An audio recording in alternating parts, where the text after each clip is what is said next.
artists under capitalism tend to not be leftists. In my experience, I've worked with a lot of artists. As a former capitalist, I used to work with a lot of nonprofits and organizations that tried to help artists succeed as business people. So I used to work with like the South Carolina Arts Association, which is a government organization, and a lot of nonprofits. And a lot of the the liberal activities that we engage in were things like trying to help artists build businesses and trying to help artists become entrepreneurs and learn business skills. And one thing I realized in working with artists was that most of them didn't really see capitalism as it is. They kind of bought into the liberal idea that capitalism is tied with democracy. But at the same time, most artists do not want to develop entrepreneurial skills and don't want to be bothered with like having to monetize their art, and they actually tend to feel pretty shitty about doing that. So maybe we could talk a little bit just about what it's like to be a typical artist under capitalism, why we don't see more radically left artists, like what is it about this environment, and how can we start to move the needle? And I'll just Can I say something? Now. Yeah, for sure. I've noticed there's a divide. I think it's visual artists who aren't leftists, whereas musicians and producers tend to be them more. Oh, sure, yeah. And I have less experience with musicians, so that could very well be the case, yeah. And I think it's because music has a rich history of communal, like, derivativeness and like covers and sampling and the concept of a standard, which is just a song that no one knows who it wrote, that everyone just sings. That's interesting, because there's kind of a similar thing with tattooing, right? And actually, a lot of like historically, like kind of like old school tattooers were quite lefty or whatever, and it's these days there's kind of been a shift towards people being really capitalist, and I think it's like this because we are forced to constantly be marketing ourselves. So these days, a lot of big tattooers, a lot of people that have big Instagram followings are really buying into those kind of like self-marketing courses and these ideas of what you have to do to be successful and all that kind of stuff. Whereas like, historically, tattooers were these kind of like quite recalcitrant kind of outsider people that didn't really give a fuck about building a fortune or anything like that. They were just like, I'm just going to do my thing and go on the road and, like live that kind of life. So a lot of them were actually like super progressive historically. Like a lot of like back in the day, his tattooing was like super progressive, super queer, like all kinds of, like real outsiders at the time. And then these days it's become very homogenized. But the interesting thing about that is that in the same way that there are these like standards in music that no one really knows where they came from, in tattooing there's the same thing where we go back and there's like decades ago there's these like really classic designs, and a lot of people think like, oh, that's like Sailor Jerry or Ed Hardy or something. But then you trace them even further back and there's like, some guy in Bombay was tattooing that beforehand, or some guy in Singapore, or like, whatever. And it's it's like a visual language that's built up in the same way that I guess like in music and aesthetic or a sound can build up just by passing through so many hands. That's actually really interesting, because I know one of Patricia's main talking points is the role in copyright in the production of art. How does like copyright law typically affect tattoos? Is there like anything, or is it? Technically it does apply, which is really weird. So technically it applies, and in some countries it's a little bit different, but like, so because if I draw something up for someone, it's technically a commissioned piece. In New Zealand, regardless of whether they actually pay me any money for it, if they ask me to draw something, it already belongs to them, which is like quite weird, even though like I'm the only one that has actually put any labor in. If they wanted to, they could, technically take that from me and it would belong to them. But it is absolutely never enforced. The only time I've ever seen any tattooers trying to like claim some copyright stuff is like those like goofy celebrity tattooers that are like, oh, I did this tattoo on David Beckham, and then some guy out in the middle of nowhere has ripped it off, and it's like, man, who cares? Like, who cares?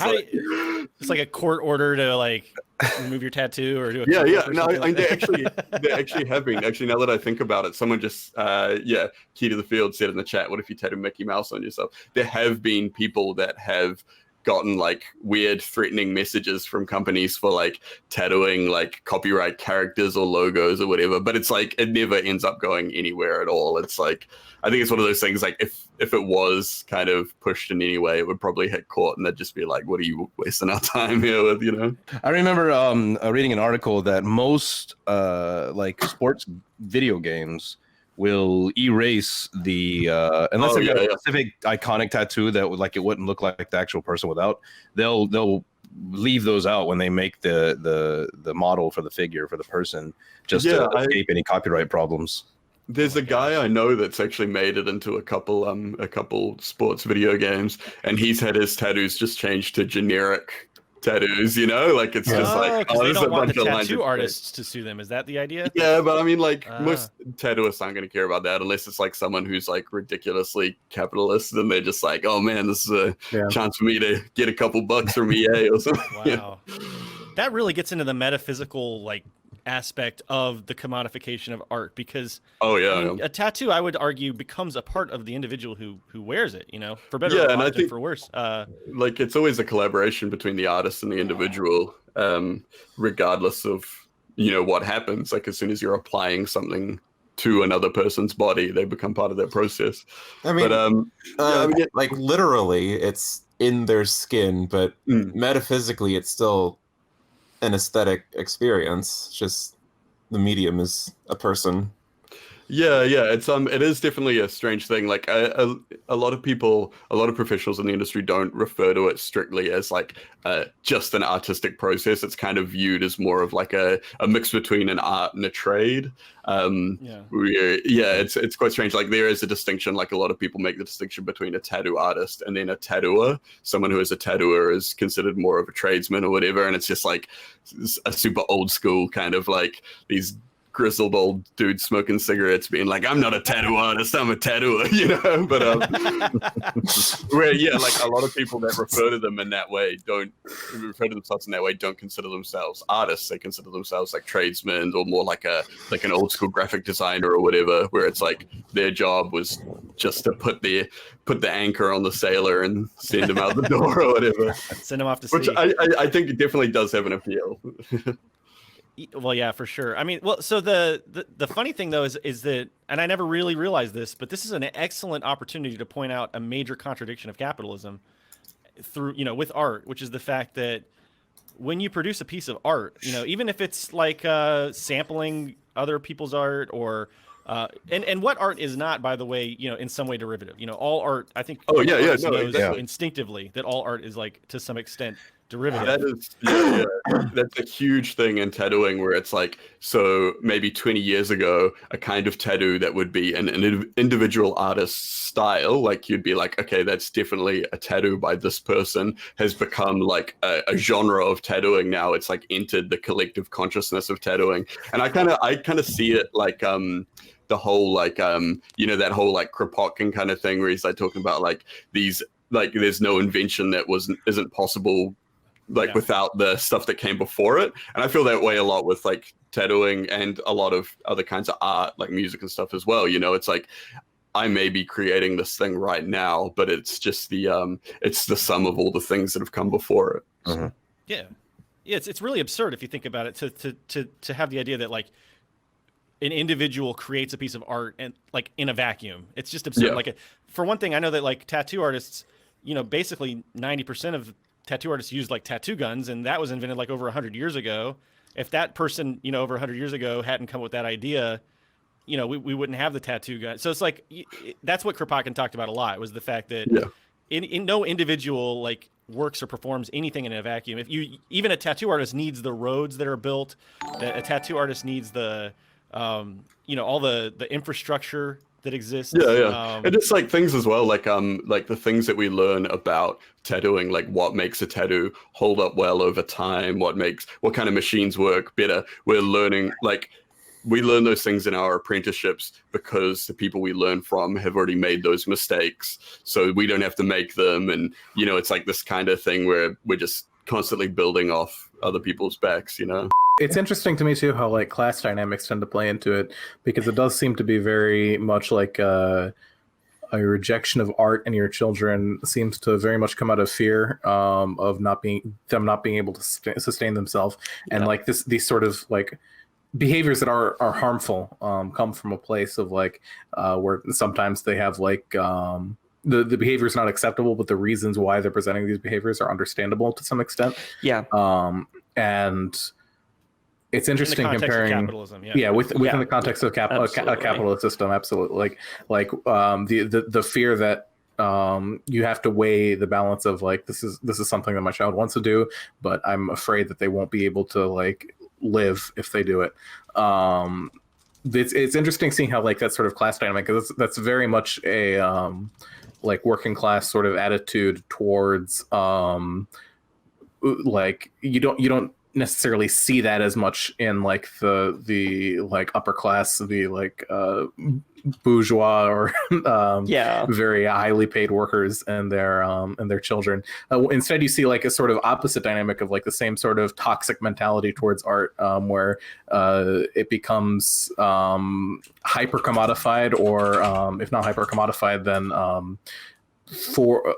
you are forced into competition with other artists. Like I know I was homeschooled as a child, and I didn't grow up very wealthy, but I had a lot of friends who were, and there were a lot of people who were like, oh, I have to take piano lessons, or I have to take violin lessons, and they're getting this like beaten into them day after day after day. You have to be the best at piano, you have to be the best at violin, you have to absolutely be number one at this in terms of technical skill, as determined by an outside authority who you have no influence in.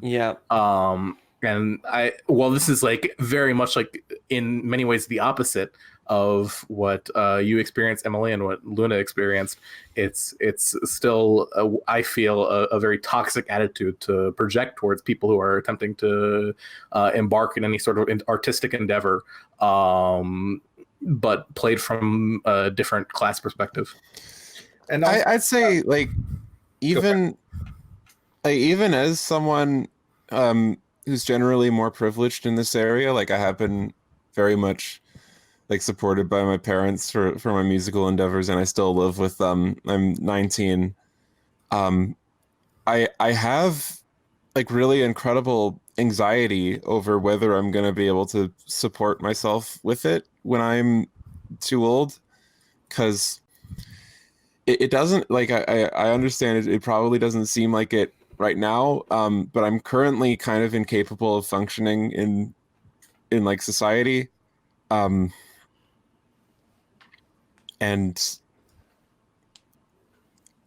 I feel like eventually I'm gonna like lose my current situation and my current like freedom that I have with my work. Yeah, I mean, invisible disabilities are absolutely real. I can totally relate to that. Same. I think a lot of, I mean, the fact is that I think probably more people relate to it than don't under capitalism. Just the idea of being that unstable, not being sure about the future. I mean, that's just the status quo. That's what it's like for most of humanity. And I think that for an artist, it can be especially maybe perhaps troubling because of the,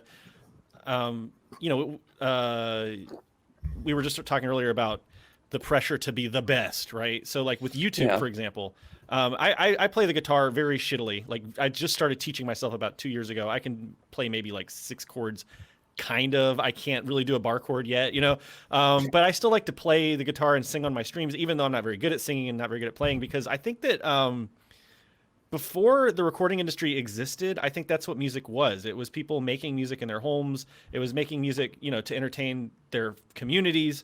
It wasn't really, there wasn't this big emphasis on technical excellence, which technical excellence is amazing. And I love watching, a virtuoso guitar player as much as anybody. Yeah. But it can be demoralizing and it can make us really kind of like afraid to show our artistic side, especially when we have like, YouTube, where we have all these really amazing, incredible, famous musicians and that sort of thing coming to the forefront.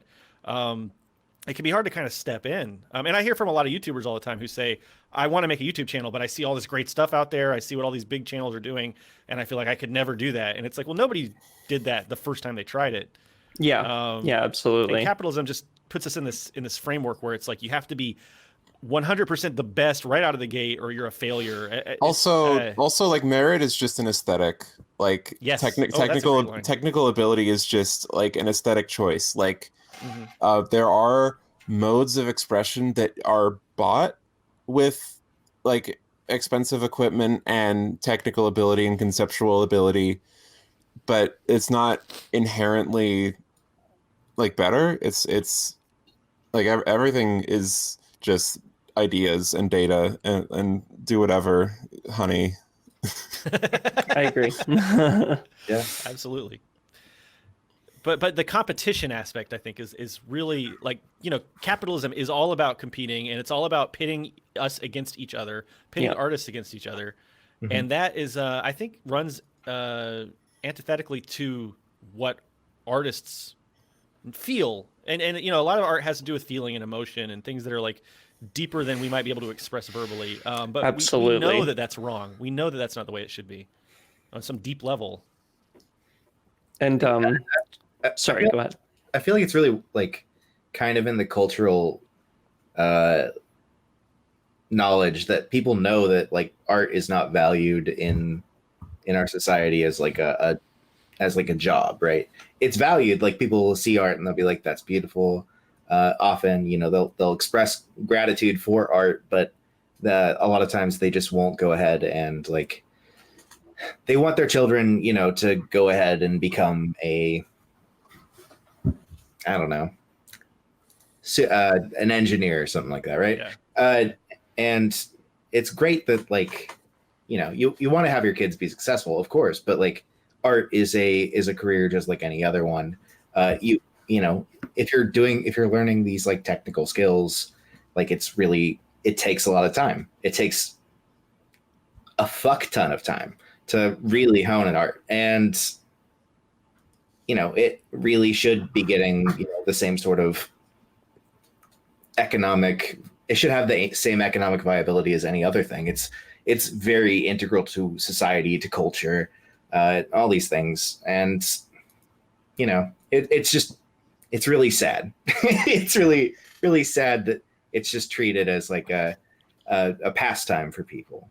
I've always wanted to design t-shirts, right? So I've been designing these t-shirts, and then it's like you get the whole thing. It's like, well, you know, because I'm selling t-shirts on the website. I swear this is not a plug for our t-shirts. I'm just talking about this as an artist. I swear to God. But it's like I have to wrangle with all these like doubts and shit, because it's like, well, you know, I'm selling these t-shirts, you know, like should we be commodifying the art? Is that really like a leftist thing to do? Like because a lot of artists like kind of nag other artists for whatever, like selling out or whatever, for doing the things that we have to do to survive. I mean, you know, there's just so much packed in with this. I mean, is that appropriate? I say like calling someone a sellout for trying to make ends meet is really shitty praxis. So yeah, hey, absolutely. Stop, please. Thank you.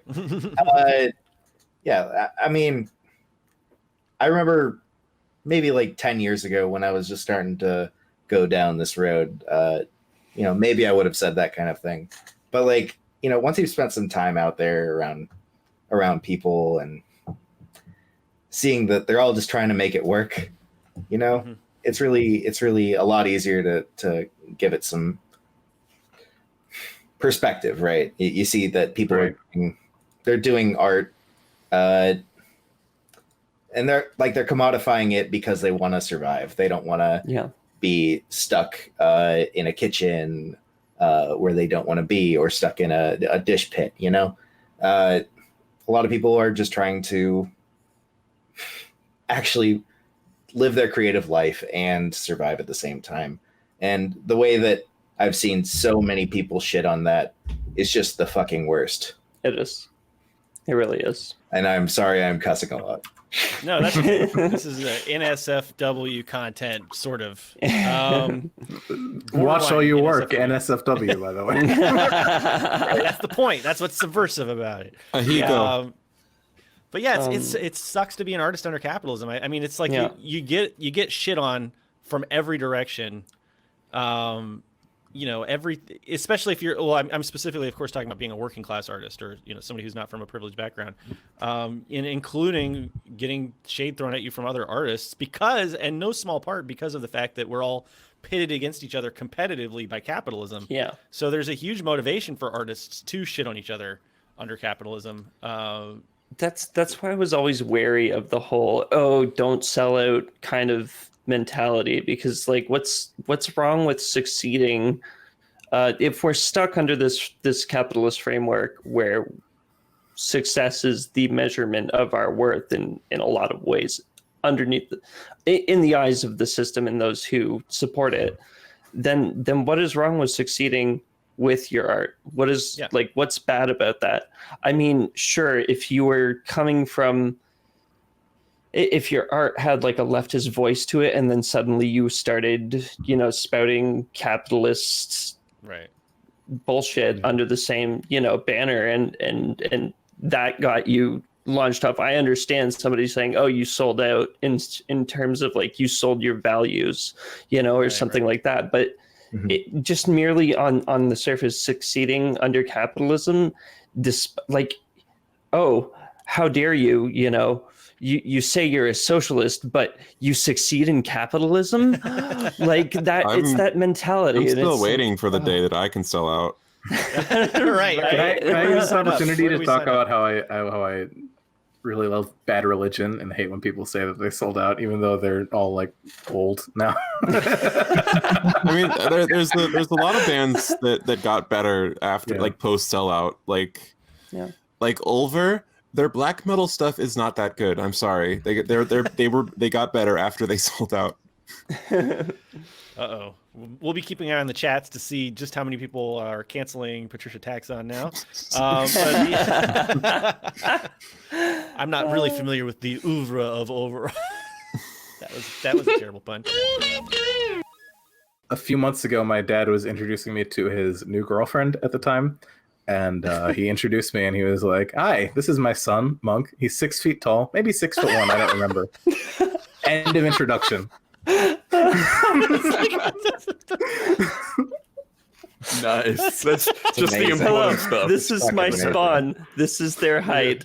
My dad's like 5'8". I think that he's like, I made a tall thing. Look. He's proud.